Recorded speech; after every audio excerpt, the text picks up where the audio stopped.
Hello everyone, welcome to Twin Minds Education, where expert teachers help you build strong concepts with complete clarity. So today I am going to take further next part for the better understanding of reported speech, and our next part is all about exclamatory sentences. So if you have not watched the previous parts, all the 4 to 5 parts, please go and watch it once and then you can proceed with this part of video. Like we have seen that all the different type of sentences, starting with your statement forms, then universal truth, then we ended with the different sentences of interrogatives. Now we have finally come up with exclamatory sentences. बहुत easy है, बहुत simple है. If you know the technique, if you know the rules and regulations of how to convert from direct to indirect speech, in case it's an exclamatory sentence, then it's very easy.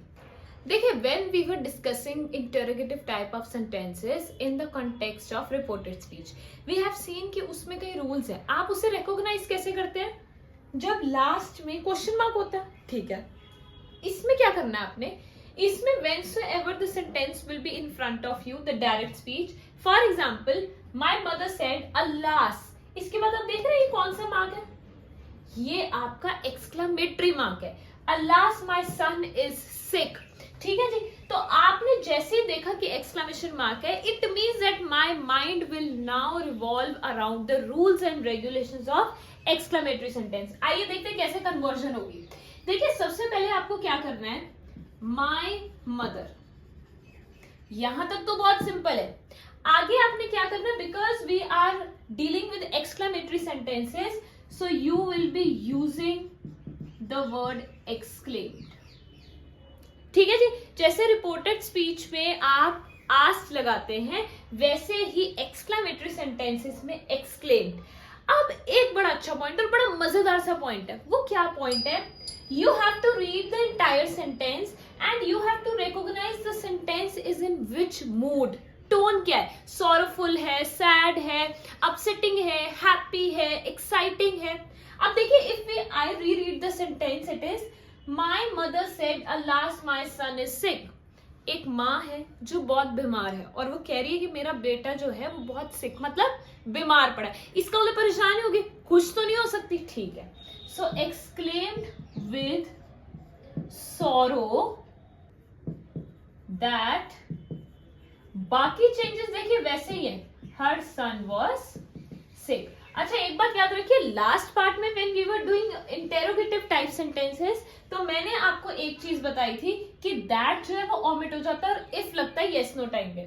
But in exclamatory sentences this conjunction will be there. That if नहीं लगेगा लेकिन that लगेगा. My mother exclaimed with sorrow that her son was सिक.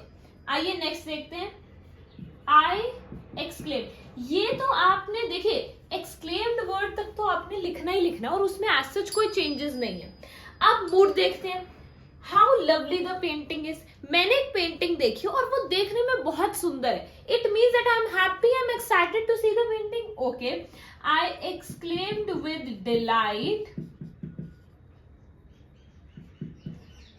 देखिए, बहुत ज्यादा simple है, इतना complicated ये टाइप है नहीं. आपने सिर्फ सेंटेंस का मूड रिकॉग्नाइज करना है. Once you identify the mood of the sentence, then it becomes very easy to solve the sentences. अब हमारे पास सेंटेंस था, I said how lovely the painting is. Now I exclaimed with delight that. अब इसके बाद change है. याद रखिए, अगर WH फैमिली का कोई वर्ड आता है या हाउ आता है तो आप उसे कन्वर्ट किस में करेंगे? It was. बाकी चेंजेस सारे वैसे ही हैं. ठीक है जी. It was a lovely painting. देखिए, बहुत सिंपल सा फॉर्मूला है. ये जो वाला आपकी type exclamatory sentence, this is not a very vast or a type which could be stretch throughout. ऐसा कुछ नहीं. कुछ चीजें आसान भी तो होनी चाहिए. It is one of the easiest things जो आपने याद रखनी है. और एक बात देखिए, मजेदार बात क्या है कि पेपर्स में जनरली एक क्वेश्चन एक्सक्लेमेटरी का आता ही आता है. जनरली यू कैन सी कि ये सेंटेंसेस आपको देखने को मिल सकते हैं and there in you have to just recognise the mood of the sentence. So now we have two sentences on the board. Let us see how we will convert from direct to indirect. Bravo and hooray. These are your exclamatory words, right? So let us start the conversion. यहाँ तक आपने देखिए बहुत ही similar है, आपने pronoun use करना है और जो भी नाम है वो लिख के साथ में आप लिखेंगे एक्सक्लेम्ड। अब देखते हैं मूड कैसा है। Bravo we have won the match mean something happy is happening. Okay ठीक है, एक्सक्लेम्ड विद हैप्पीनेस। देखिए हमारे पास डिफरेंट वर्ड्स हैं, आप जॉय भी लिख सकते हैं, आप डिलाइट भी लिख सकते हैं, right. So I exclaimed with happiness और जॉय दैट। बाकी कन्वर्जन सेम है जो रिपोर्टेड स्पीच के बेसिक रूल्स हैं। We goes to, they, has up changes to had. Had के साथ आपकी कौन सी फॉर्म लगती है? V3। Okay, one the match, full stop. Okay, so our second sentence is, she said, hooray, I passed the test. Okay, so this is also a happier mood.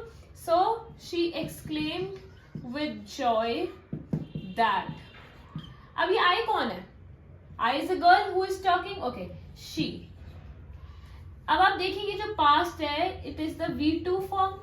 और हमें पता है reported speech का rule है that simple past changes to past perfect. All right, so she had passed the test. तो बहुत simple है। Exclamatory type is one of the easiest types which comes, you know, in the arena of reported speech. So this is what the video is all about. और ये बहुत simplistic है and I'm going to attach a worksheet at the end of the video. You may refer to that worksheet, try to solve it. You may tell your doubts in the comment section and try to go through the entire worksheet. और ये video देखने के बाद, because अब आपको rules clear है, आपको पता है कि एक्सक्लेम लगा के you have to check the mood and tone. Okay, so I will be coming up with a new video very soon and there in we are going to discuss few sentences of exclamatory so that it becomes more clearer to you. All right, so till then, take care, bye bye, radhe radhe.